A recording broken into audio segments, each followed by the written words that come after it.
Hola a todos, bienvenidos a esta presentación llamada Métodos de volumen finito para leyes de conservación hiperbólicas lineales. Mi nombre es Hugo Castillo Sánchez y este video es parte de una serie de presentaciones donde estoy hablando sobre leyes de conservación hiperbólicas. En el, en el primer video, que es el anterior a este, dimos una breve introducción a lo que son estas leyes de conservación y en este video nos vamos a enfocar en explicar los métodos numéricos más populares usados para resolver este tipo de ecuaciones diferenciales parciales. Para continuar viendo este video recomiendo mucho ver el video anterior a este, porque ahí estoy dando una explicación a los conceptos básicos que serán utilizados en este video. Y bueno, el contenido de esta segunda presentación es el método de volumen finito. Quiero explicar en qué consiste este método y cómo se usa, qué información necesitamos para resolver estas ecuaciones diferenciales parciales. También quiero dar una breve introducción a los esquemas básicos, que son los métodos numéricos más sencillos que se pueden utilizar, que son el método central, el método de Lax-Friedrichs y el método de Lax-Wendorf. Y después voy a hablar un poco sobre lo que es el método upwind o viento o contraviento. Así sería la traducción en español, que es uno de los métodos que más información física nos puede proporcionar acerca, no solo en ecuaciones hiperbólicas lineales, pero también este método se utiliza mucho en dinámica de fluidos computacional para tratar términos convectivos. Entonces sí, quiero explicar bien este método. Y por último voy a concluir con algunos conceptos como son errores de truncamiento y consistencia que nos hablan sobre la precisión de este tipo de esquemas de los que voy a hablar ahora.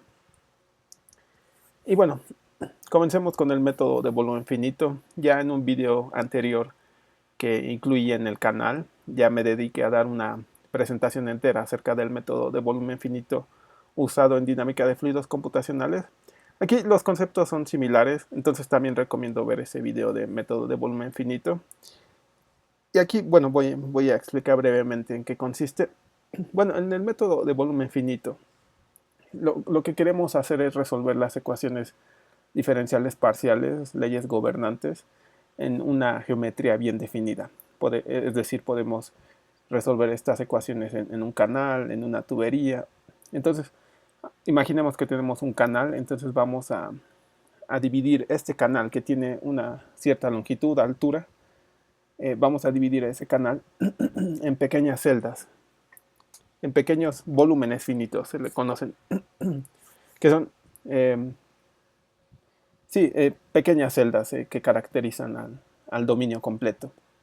Y en cada una de esas celdas vamos a resolver las ecuaciones, en este caso de conservación hiperbólicas lineales. El método, esto aquí estoy describiendo con contexto en qué consiste el método, pero esto va a ir quedando más claro conforme revisemos las ecuaciones.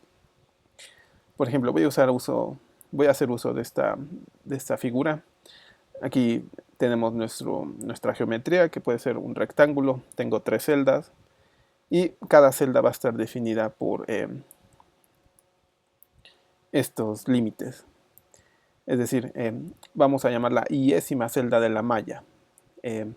Aquí la representamos como C mayúscula con subíndice I, y esta celda va a estar delimitada por estas coordenadas, que son las que especifico aquí. Aquí estamos hablando esta celda del medio, que es CI, está delimitada por esta coordenada, esta posición X, y a la menos un medio, y aquí es XI más un medio. Aquí me equivoqué, pero debe ser una I.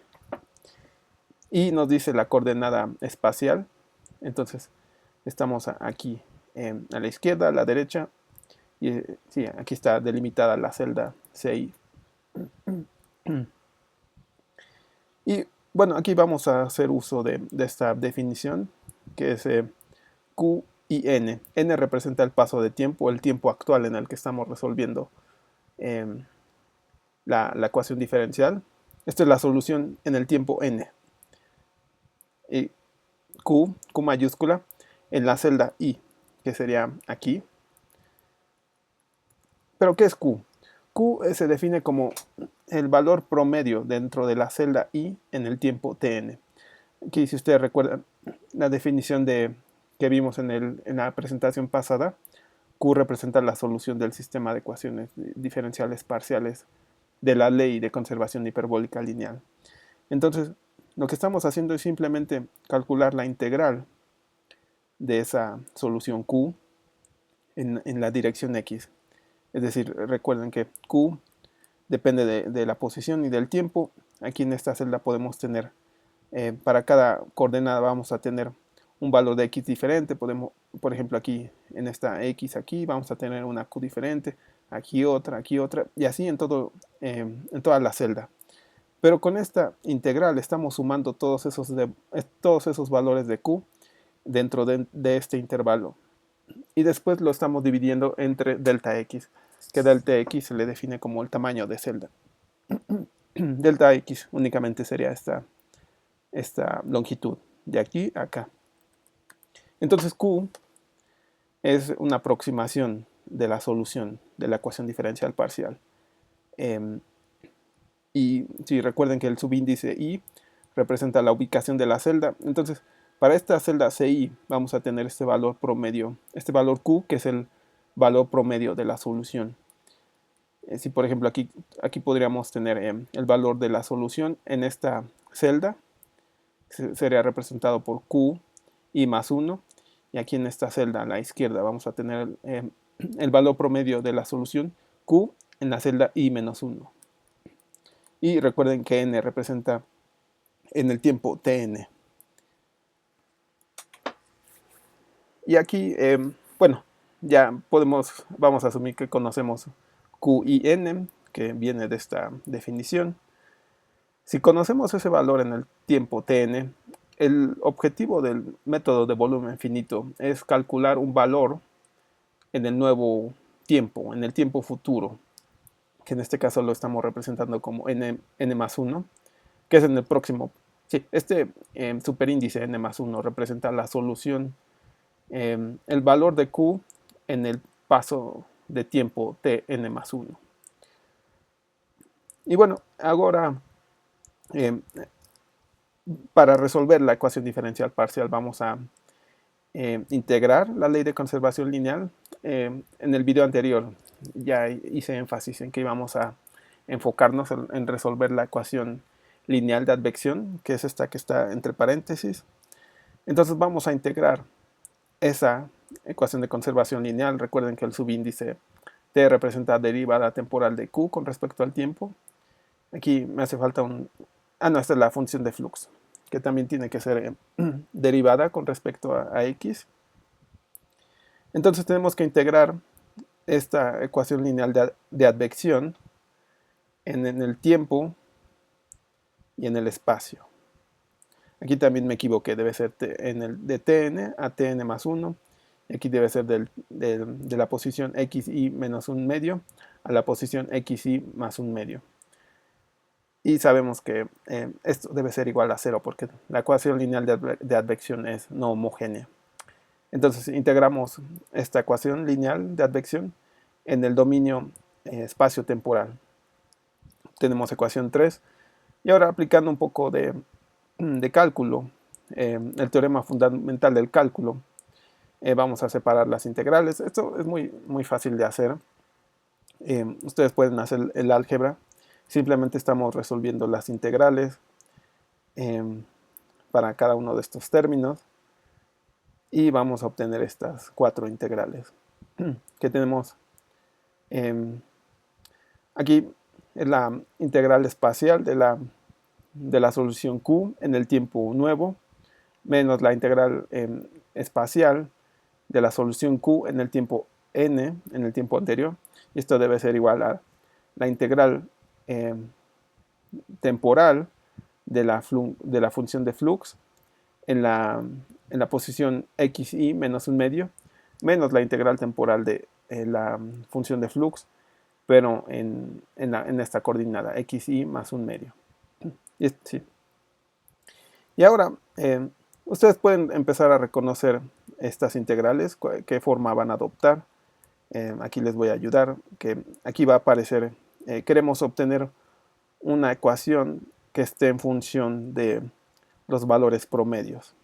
Pero antes de eso, quiero definir ahora una f capital, que es una aproximación del promedio, de la media, de la función de flux.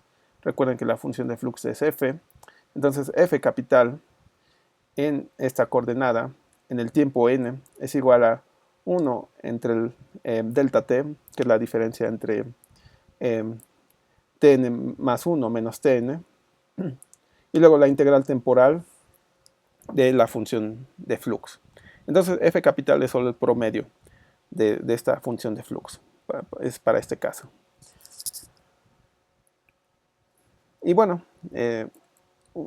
sustituyendo esta aquí, haciendo lo mismo, aquí vamos a obtener una f, pero en la coordenada xy menos un medio, vamos a obtener igual un promedio, pero de esta función. También sustituyendo esta definición que introduje aquí en la ecuación 2, aquí van a aparecer q capital en la posición y en el tiempo n, y aquí va a aparecer q capital en la posición y en el tiempo tn más 1. Entonces, sustituyendo todos estos f capital y q capital aquí, y ahora vamos a dividir la ecuación por delta t y por delta x, y vamos a reordenar las ecuaciones, y vamos a obtener la ecuación 5. Ustedes pueden hacer el álgebra, van a ver que es muy fácil, y se obtiene esta ecuación. Entonces, este es el objetivo del método de volumen finito, que es lo que aparece aquí. Esto es lo que ya expliqué, que se va a obtener una aproximación a la integral de la solución Q sobre cada uno de estos volúmenes. Recuerden que aquí tenemos nuestra geometría, vamos a obtener un promedio de la solución en cada una de las celdas. Aquí el promedio de la solución en esta celda es QI menos 1, aquí el promedio en esta celda CI es QI, y así lo mismo aquí. Y en cada paso de tiempo vamos a actualizar estos valores de flux, que es con lo que se pretende alcanzar en esta ecuación 5.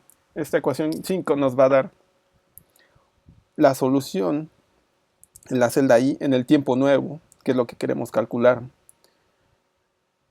Vamos a estimar el valor de Q en el tiempo futuro usando información de la solución en el tiempo pasado, menos este radio entre el delta t y el delta x, y vamos a obtener la diferencia entre los fluxes.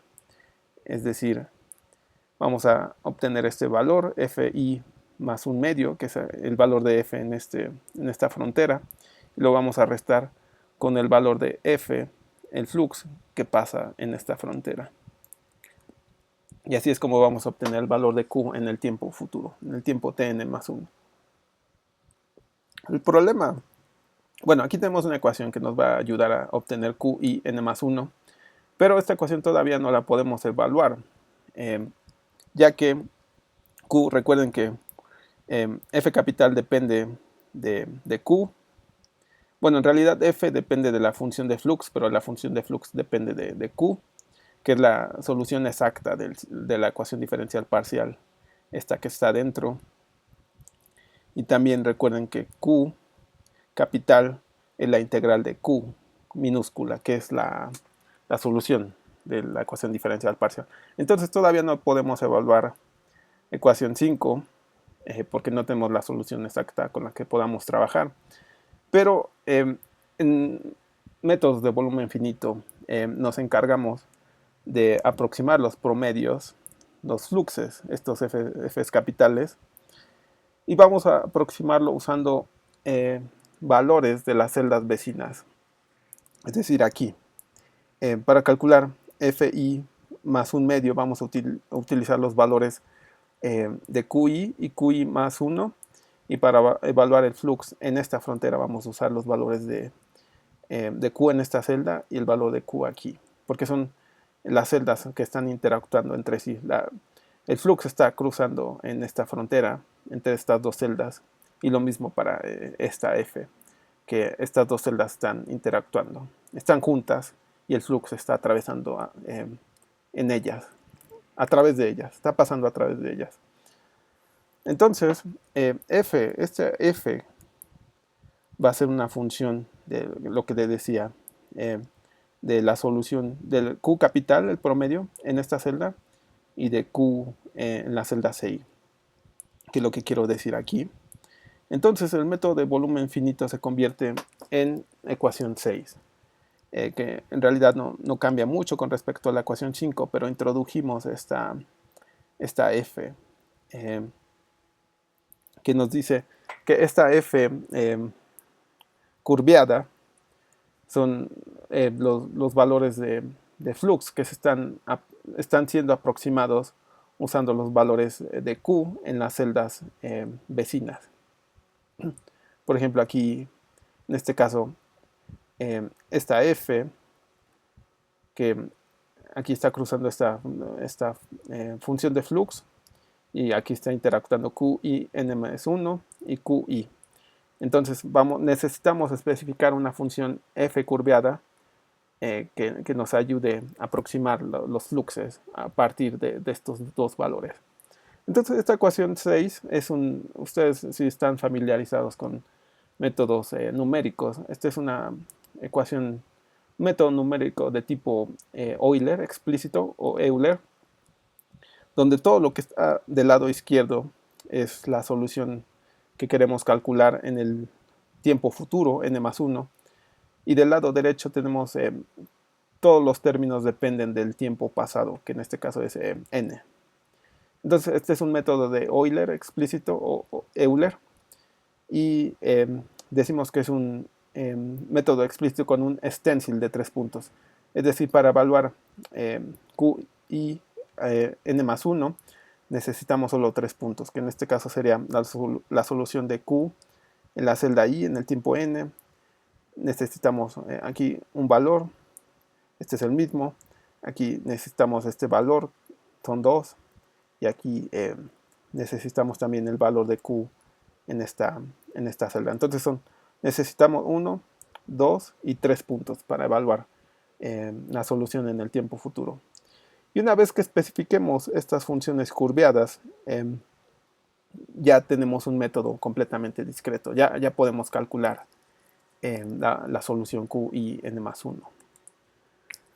Y bueno, aquí esta ecuación es este gráfico es muy similar al que presenté aquí, pero este tipo de figuras se utilizan mucho en la literatura, donde tenemos aquí la celda. Recuerden que estamos enfocados únicamente en resolver el caso unidireccional, es decir, solo va a haber, nos importa la solución en la dirección X, pero aquí en el eje vertical estamos representando el tiempo. Y aquí este gráfico nos ayuda a ver que para evaluar la solución en el tiempo futuro vamos a necesitar estos 3 puntos y estos 2 fluxes, que es lo que se puede ver aquí en esta ecuación 6. Y sí, ilustración de un método de volumen finito para actualizar el valor QI aquí mediante funciones de flux en los bordes de la celda. Estos son mostrados en el espacio temporal espacial. Y ahora, recuerden, este es el método de volumen finito para resolver la ecuación lineal de advección. Y ahora quiero hablar sobre métodos muy básicos que se utilizan para resolver este tipo de ecuaciones diferenciales parciales. Y el más simple es el método de esquema central, en donde, bueno, este tipo de esquemas se utilizan para resolver las leyes de conservación hiperbólicas lineales con coeficientes constantes, es decir, la función de flux va a ser únicamente el producto de una constante, que en este caso es u barra, o la velocidad del fluido, y Q es la solución la solución exacta de la ecuación diferencial parcial.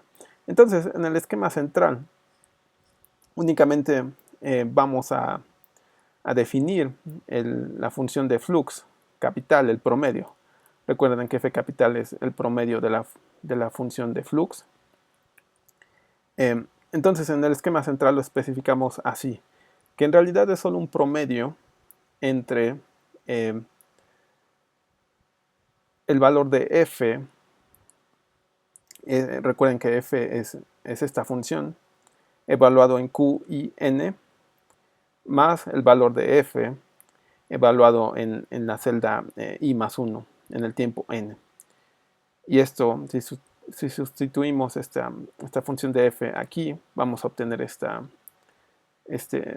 función, que es solo un medio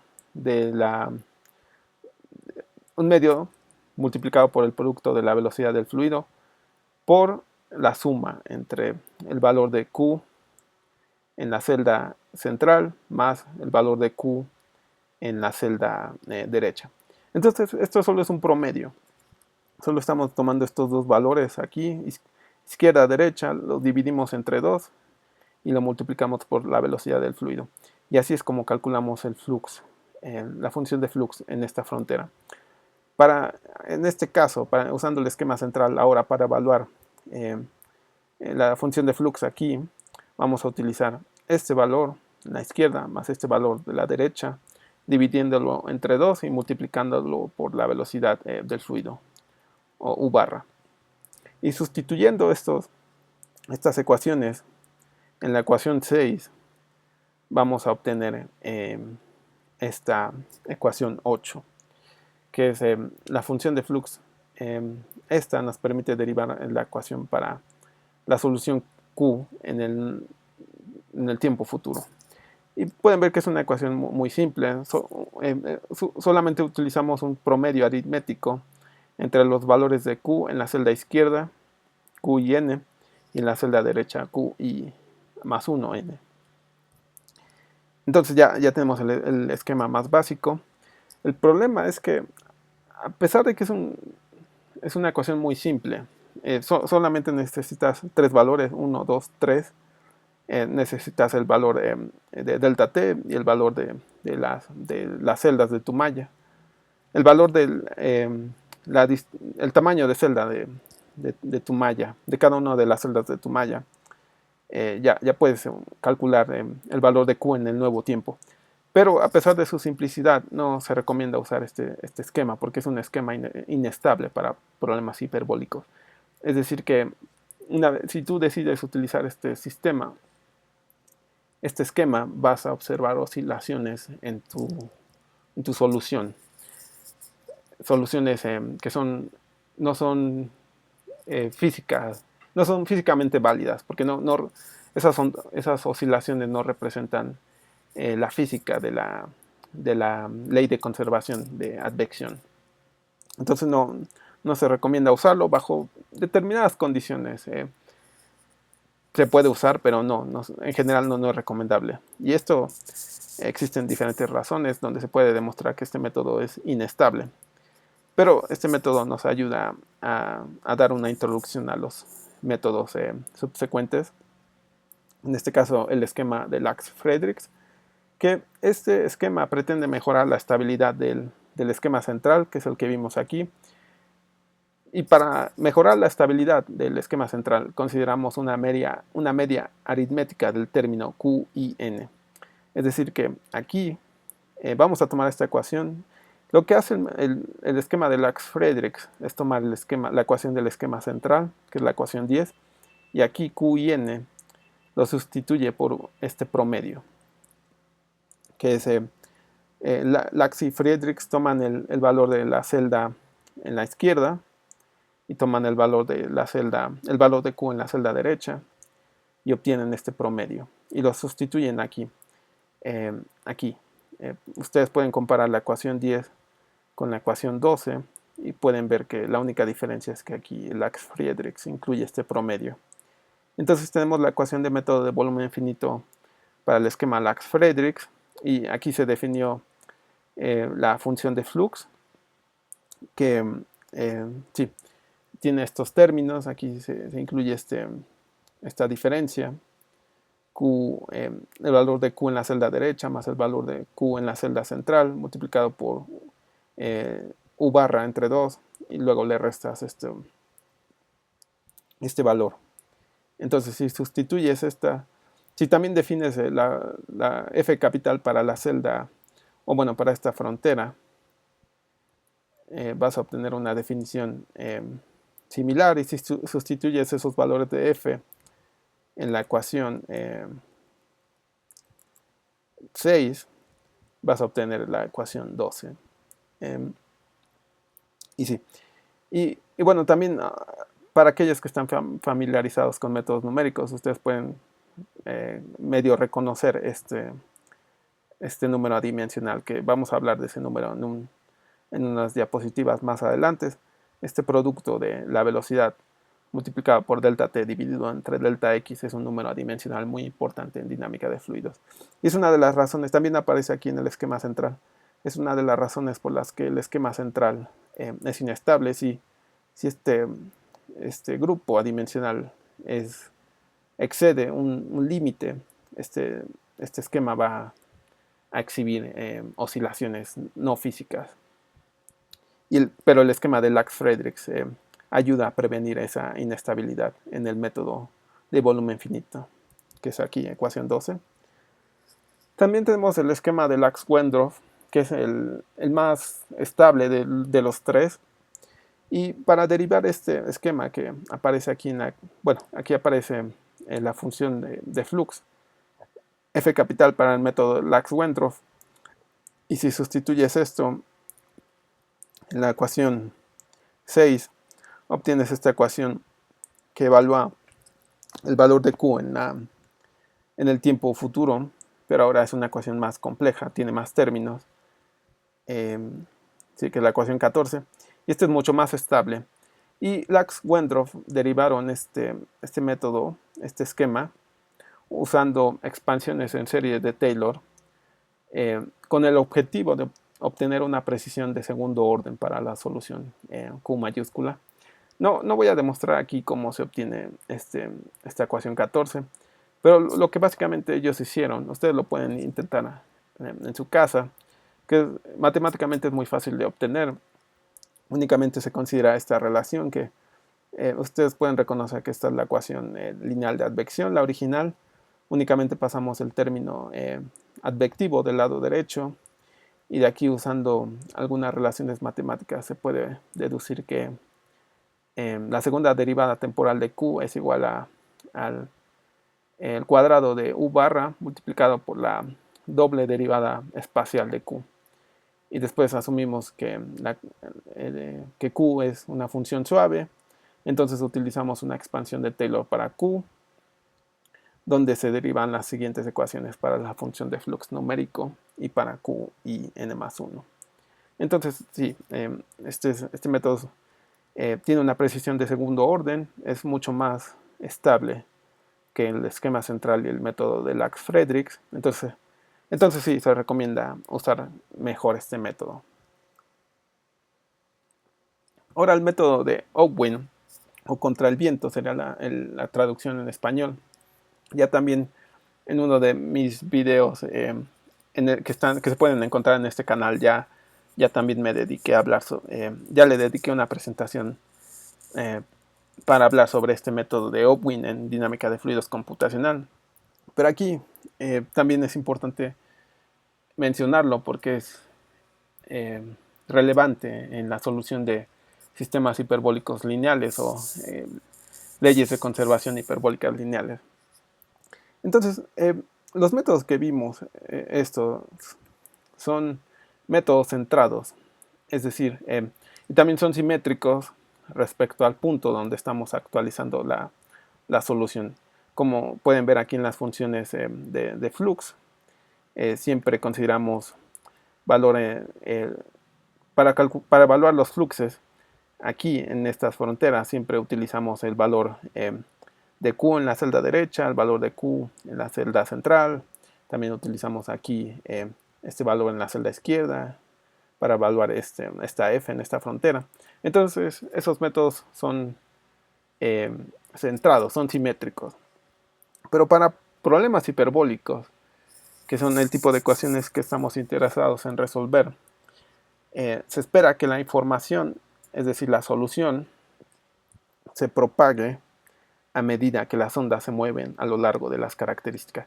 Aquí, por eso decía que en el video anterior hablamos sobre lo que es las curvas características del sistema que nos ayudan a entender mejor el comportamiento de las ecuaciones diferenciales parciales. También ya hablé como algunas de las soluciones de las ecuaciones lineales de advección. Las soluciones pueden verse como ondas que se están propagando en una dirección. Entonces, en problemas hiperbólicos, ya sabemos que la solución, la información que tiene la solución se propaga a medida que las ondas se mueven a lo largo de las características. Entonces, utilizando el conocimiento que tenemos sobre esta información, por ejemplo, sabemos en qué dirección se va a estar propagando la información. También sabemos, podemos deducir en la dirección de la que proviene esta información. Entonces, utilizando este conocimiento, podemos diseñar mejores funciones de flux numérico F. Y esta es la idea fundamental detrás de la construcción de estos métodos llamados Opwin. Y bueno, aquí estoy mostrando dos ejemplos básicos. Recuerden que el comportamiento de la solución de tu ecuación diferencial parcial depende del valor de U. Aquí en este caso es cuando U es positivo, U barra. Aquí debería ser negativo, es lo que me equivoqué. Aquí U barra debe ser negativo. Aquí tenemos un gráfico tiempo, espacio. Aquí tenemos la celda I-1. Aquí tenemos la celda IN en el tiempo N. Entonces, aquí represento las características del sistema. Y para lo que nos dice este esquema, lo que nos dice este gráfico es que para obtener la solución de Q en el tiempo n+1, estamos viendo que las características se están propagando de este punto hacia este punto, de este punto hacia este punto. Lo que nos quiere decir que para evaluar Q en esta celda, en el tiempo n+1, vamos a necesitar información que venga de esta celda, de Q y -1 en el tiempo n. Aquí tenemos el caso opuesto cuando la velocidad del fluido es negativa. Aquí tenemos la celda central. Aquí debería ser la celda I-1, pero aquí no la puse. Aquí tenemos la celda del lado derecho, I+1. Y ahora las características van en dirección opuesta comparado con el caso cuando la velocidad del fluido es positiva. Entonces, para evaluar Q y en la celda I en el tiempo n+1, ahora necesitamos la información que viene de la celda I+1. Entonces, para la ecuación de advección escalar, la lineal, solo tenemos una velocidad U barra. Solo hay una velocidad del fluido. Hay casos más complejos donde tenemos diferentes valores de U barra, pero esos no son discutidos aquí. En esos casos aparecen cuando tenemos sistemas de ecuaciones hiperbólicas lineales, pero aquí solo estamos considerando el caso escalar, entonces solo tenemos una velocidad U barra, y que puede ser positiva o negativa, como lo discutí aquí. Aquí debe ser negativa, recuerden. Entonces, el método de Opwin es típicamente un método unilateral, donde el valor de Q en el tiempo futuro se calcula basándose solo en valores localizados a la izquierda o a la derecha. Aquí vamos, aquí en la figura 6, que es la que... no, la figura 6 es esta, solo que olvidé escribir el nombre de la figura. Aquí estoy ilustrando cómo la información en una determinada celda se propaga del tiempo pasado al tiempo futuro, que es lo que estoy ilustrando aquí. Aquí tenemos tiempo pasado, tiempo futuro. Entonces las características nos están diciendo que la información, que la solución se está propagando de este punto a este punto. Entonces cuando tenemos el caso con la velocidad del fluido positivo, el flux en esta frontera, que sería aquí, aquí hay un flux cruzando aquí, esta frontera. Ahí el flux solo va a depender del valor de, de Q en esta celda, en este caso Q y menos 1, en esta frontera, recuerden. Si tuviera, aquí aparece la frontera X, y más un medio, aquí va a haber otro flux cruzando esta frontera. Y podemos ver que ahora la información está viniendo de aquí, de esta celda, de la celda CI, que tiene valor Q y N. Pero aquí en esta frontera XY menos un medio está cruzando información que viene de esta celda I menos 1, que es lo que quiero decir aquí. Mientras que cuando tenemos el caso U barra negativo, que el flux en esta frontera dependerá solo de la información que viene de la celda a la derecha, que es aquí. Esto se puede ver gráficamente aquí. Y entonces esto sugiere que el flux numérico, en este caso vamos a enfocarnos aquí, en el caso cuando U, sí, en esta frontera más bien, aquí xy más un medio, y aquí xy más un medio. Entonces podemos definir esta función de flux. Cuando U barra es positivo, que es este caso, recuerden que estamos evaluando f en esta frontera, entonces la información viene de la celda I. Es decir, vamos a necesitar el valor de Q y N, que es lo que aparece aquí. Cuando tenemos U barra negativo, en esta frontera podemos ver que información se propaga de esta celda, de la celda I más 1. Entonces necesitamos el valor de Q y más 1 en el tiempo N, que es lo que aparece aquí. Entonces, usando estos conceptos, también podemos definir una función de flux, pero ahora en esta frontera. Y bueno, usando estas f's, podemos ahora obtener una ecuación para evaluar la solución en el tiempo futuro usando el método de Opwin. Entonces tenemos ecuaciones 16 y 17. En la ecuación 16 tenemos el caso con la velocidad del fluido positiva y adopta esta ecuación, esta forma. Y cuando la velocidad del fluido es negativo, tenemos esta ecuación. Entonces, recuerden que queremos evaluar, con esta ecuación que queremos evaluar el valor de Q en esta celda en el tiempo n más 1. Entonces, cuando la velocidad del fluido es positiva, solo necesitamos la información que viene de la celda a la izquierda, que es la que aparece aquí.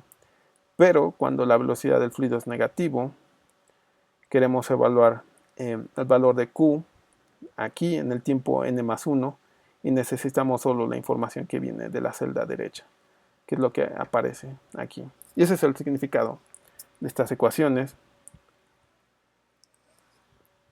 Y bueno, otro concepto importante es que el método de Opwin también puede ser analizado desde un punto de vista de propagación de ondas, donde consideramos estas funciones de salto, que en realidad esta W curveada se calcula en las fronteras, en I más un medio y en I menos un medio, que es en esta celda o en esta. Entonces definimos estas funciones que se llaman funciones de salto, que es solo la diferencia entre los valores de Q. Aquí en esta frontera sería Q, esta Q menos esta Q, que es lo que aparece aquí. Y en esta celda, XY, en esta frontera, XY menos un medio, es solo esta Q menos esta Q, que es lo que aparece aquí. Y estas funciones de salto representan ondas que están moviéndose hacia las celdas CI más 1 y CI con velocidad U.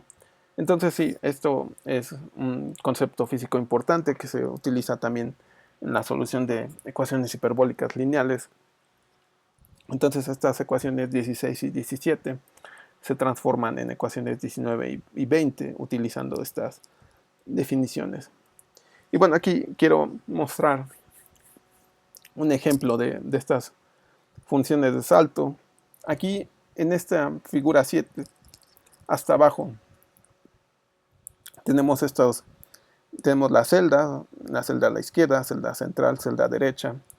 Entonces, cada celda tiene un valor de Q, en este caso Q i menos 1, Q i n y Q i más 1. Y sí, aquí se representa el comportamiento de Q, cómo va cambiando con las celdas. Y aquí en las fronteras tenemos una discontinuidad. Aquí en esta otra frontera, que es la celda X, bueno, es la coordenada XY más un medio, tenemos otra discontinuidad. Entonces, conforme avanzamos en el tiempo, ahora esta discontinuidad que estaba aquí, en esta frontera, ahora fue desplazada hacia aquí. Entonces, esta es la solución de Q en el tiempo n, y aquí se representa el comportamiento de los valores de Q en el tiempo n más 1. Entonces, estamos resolviendo la ecuación diferencial y estamos viendo que esta discontinuidad que está aquí en el tiempo n, ahora fue desplazada aquí en el tiempo n más 1. Y la discontinuidad que estaba aquí, ahora fue desplazada hacia acá. Y lo mismo ocurre con esto, que esta discontinuidad estaba aquí y ahora fue desplazada aquí. Entonces, este desplazamiento es representado con estas funciones de salto, que son las que definimos aquí. Este solo es una ilustración del comportamiento físico de estas funciones de salto, que nos ayudan a visualizar este desplazamiento de las discontinuidades. Ya vimos en la presentación anterior que la solución de las ecuaciones diferenciales parciales hiperbólicas lineales pueden verse como una propagación de onda. Bueno, aquí tenemos el caso con la velocidad de fluido negativa. Ahora las discontinuidades que están aquí, ahora fueron desplazadas aquí en el tiempo nuevo. Esta ahora se desplazó aquí y esta ahora se desplazó aquí. Y bueno, solo para concluir con el método Opwin, se puede definir también flux discretos utilizando esta definición. Y esta definición es solo para englobar todas estas ecuaciones en una sola. En lugar de estar escribiendo una ecuación para velocidad del fluido positiva y otra para velocidad del fluido negativa, entonces utilizamos estas funciones U positiva y U negativa, que son U positiva es el valor máximo entre estos dos valores y U negativa el valor mínimo entre estos dos valores. Entonces, utilizando estas definiciones, obtenemos esta ecuación 22, que es el método de volumen finito en función de las funciones de salto y de estas U positiva y U negativa. Y estas reducen todo esto que incluimos aquí. Bueno, ya también hablé un poco sobre el método, bueno, ya hablamos sobre métodos numéricos, pero tenemos muchos métodos numéricos que se pueden utilizar para resolver las ecuaciones diferenciales parciales. Pero ¿qué tan preciso y qué tan estable es cada uno de esos métodos? Bueno, tenemos que utilizar análisis numérico y, bueno, uno de los conceptos que nos ayuda a analizar la estabilidad de un método numérico, en este caso método de volumen finito, la condición de Courant, Friedrichs, Lewy o CFL, que es una condición que es a veces necesaria para garantizar la convergencia del método de volumen finito para resolver ecuaciones diferenciales hiperbólicas, ecuaciones diferenciales parciales hiperbólicas. Esta condición CFL surge en el análisis numérico de esquemas de integración temporal explícita. Recuerden que estos métodos que discutimos aquí, Opwin, Lax-Wendorf, Lax-Friedrichs, todos esos métodos son explícitos. Y aquí también tampoco voy a demostrar cómo se obtiene esta condición, pero en pocas palabras, la condición CFL nos dice que el paso de tiempo, delta t, debe ser menor que un cierto límite superior, dado un incremento espacial fijo, que es delta x, el tamaño de celda. Y en caso de que no se cumpla esta condición, se van a observar simulaciones con resultados inestables. Entonces, para evitar esa inestabilidad en tu método de volumen finito, se debe satisfacer esta condición numérica. C es el número de Courant, que está definido por el valor de una velocidad característica, que es en este caso la velocidad del fluido, multiplicado por delta t dividido entre delta x, y eso, este grupo adimensional, este conjunto de valores debe ser menor o igual a 1. Y es por eso que el método de esquema central es inestable, porque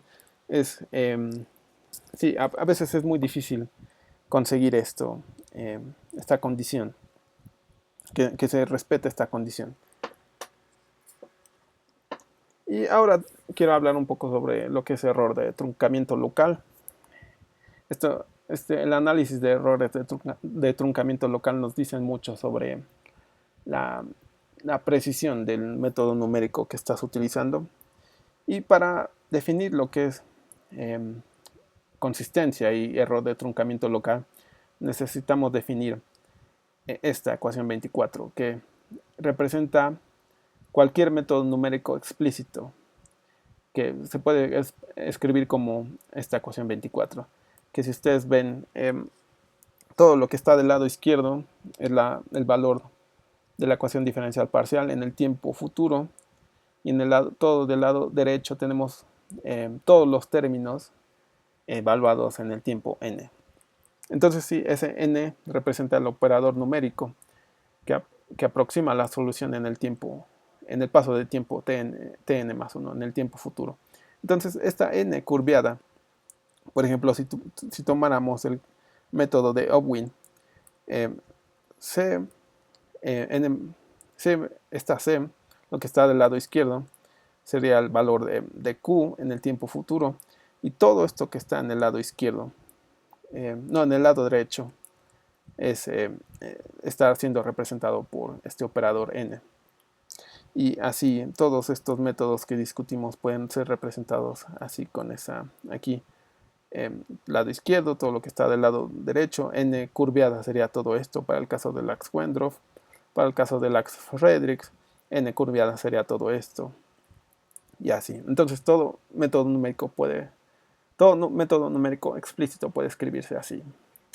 Y entonces el error de truncamiento local es aquel error que se comete al insertar la solución exacta en el esquema numérico propuesto. Es decir, vamos a asumir que tenemos la solución exacta de la ecuación diferencial parcial. Si por alguna razón la tuviéramos, ahora vamos a sustituir esa solución exacta en este método numérico explícito. Es decir, si conociéramos Q minúscula, si lo sustituimos aquí, vamos a obtener una nueva expresión. Y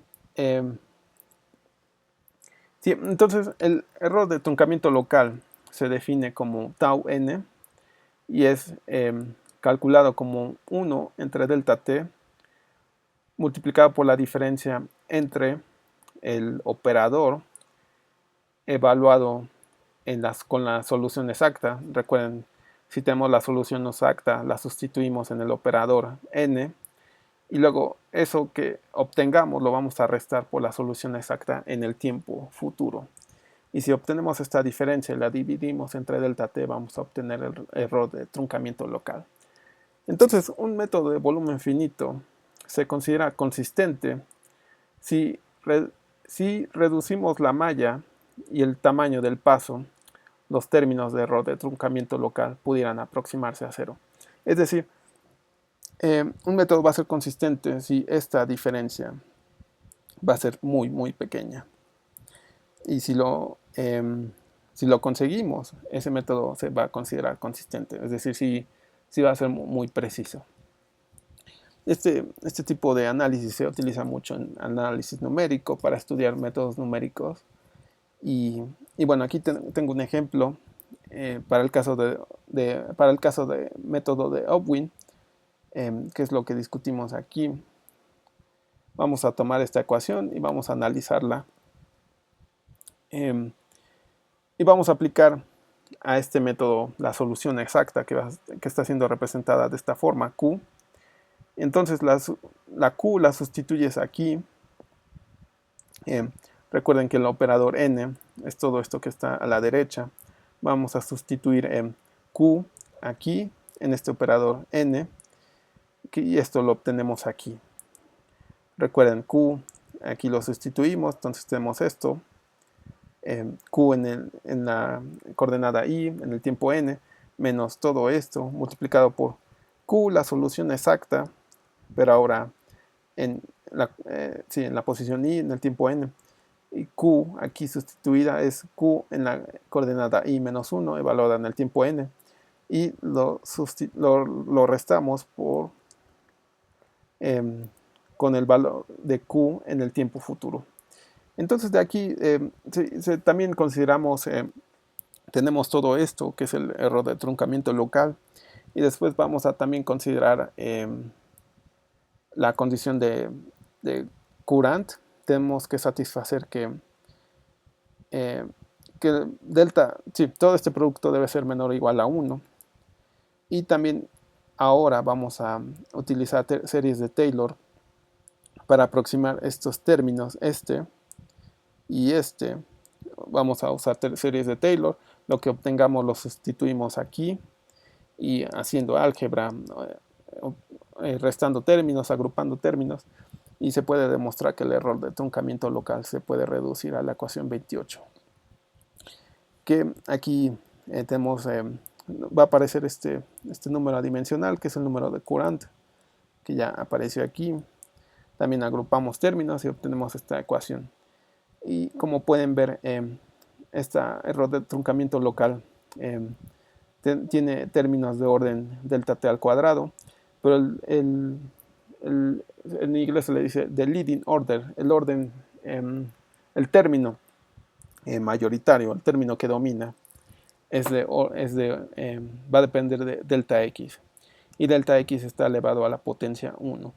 Entonces, este índice, el superíndice que aparece en el delta x, nos va a decir que el método de Opwin es consistente de orden 1.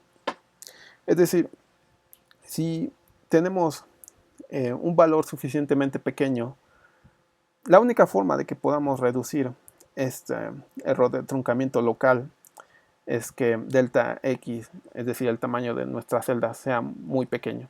Porque si tenemos, por ejemplo, un delta x igual a 1, entonces tenemos 1 multiplicado por todo esto que es diferente de 0. Entonces el error de truncamiento local va a ser mayor a 0. Y no es lo que queremos. Nosotros queremos hacer este error de truncamiento local lo más pequeño posible. Y la única forma en que podamos conseguir eso es reduciendo el valor de delta x, es decir, si consideramos celdas muy pequeñas. Si tenemos celdas muy pequeñas, este delta x es 0, es casi 0, multiplicado por algo que no es 0, pues tenemos algo pequeño. Entonces el error de truncamiento local es casi 0, y es lo que queremos. Entonces, si recuerden que el superíndice delta x nos dice qué tan consistente es el método numérico. Y lo ideal es que tengamos orden de consistencia mayor a 1. Por ejemplo, si aquí tuviéramos delta x al cuadrado, entonces algo pequeño elevado al cuadrado es todavía más pequeño. Y esto lo vamos a ver en el caso de Lax-Wendorf. Si utilizamos el mismo procedimiento para obtener los errores de truncamiento local para el método de Lax-Friedrichs y el método de Lax-Wendorf, obtenemos estas relaciones. Aquí se deduce que el método Lax-Wendorf es consistente de orden 1 para delta t o delta x.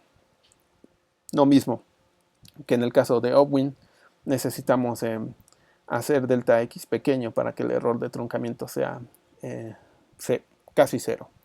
Pero en el método de Lax-Wendorf no es tan necesario tener un delta x tan pequeño, porque si por ejemplo si tuviéramos un valor de tamaño de celda de 0.1, 0.1 al cuadrado va a ser algo ya pequeño en sí. Entonces no es tan necesario reducir el tamaño de celda para obtener un método consistente. Que en dinámica de fluidos computacional tenemos que balancear entre valores de delta t y valores de delta x.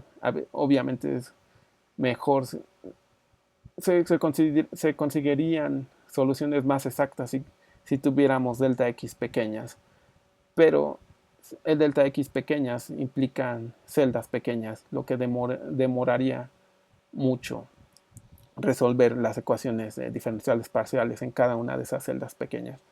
Entonces, por eso el método de Lax-Wendorf es mejor comparado con el Lax-Friedrichs, porque sí, no necesitamos reducir nuestro tamaño de celda para obtener un buen método consistente. Y bueno, algunos comentarios finales para concluir esta serie de presentaciones. En el primer video dimos una introducción a las ecuaciones hiperbólicas de conservación, que son importantes porque nos ayudan a rastrear la concentración de un contaminante en un río, también para estudiar movimiento de partículas en corrientes de aire o en otros sistemas en los que un fluido se esté moviendo.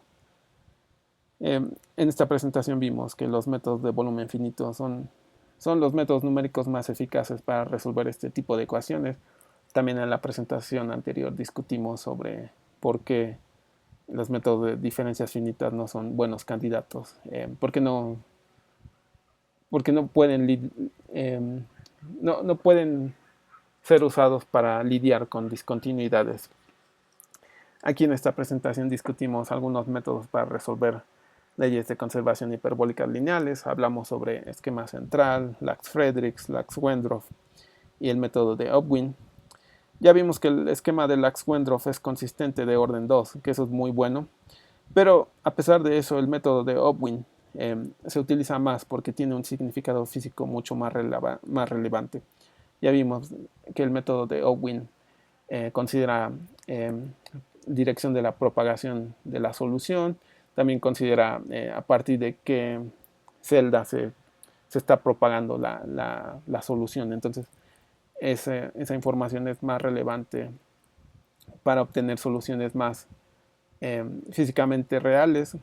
Por eso el método de Opwin es más usado, porque a pesar de que es consistente de orden 1, nos da soluciones con mucha información, con información físicamente rica. Y también, a pesar de que aquí solo discutimos ecuaciones lineales hiperbólicas, estos conceptos que se estudiaron aquí van a ser importantes para estudiar sistemas de conservación, sistemas de leyes de conservación hiperbólicas lineales. Y para esos casos necesitamos estudiar otros métodos, como son el problema de Riemann o el método de Godunov. Y también, ya como lo mencioné, aquí estudiamos el caso lineal, pero para el caso no lineal, que es más complejo, todo lo que vimos aquí, características, método de Opwin, propagación de onda, todo eso se utiliza para estudiar leyes de conservación hiperbólicas no lineales. Así que espero que esta serie de presentaciones haya sido útil. Y bueno, por último, las referencias. Todo lo que se presentó en estos dos videos puede ser encontrado con más detalle en este libro de Lebesgue, que es un libro dedicado puramente a hablar sobre métodos de volumen finito para problemas hiperbólicos. Entonces recomiendo leerlo si tienen alguna duda o si quieren leer con más detalle sobre los conceptos vistos aquí. Y bueno, con esto concluyo esta serie de presentaciones. Agradezco mucho su atención y nos vemos en el próximo video.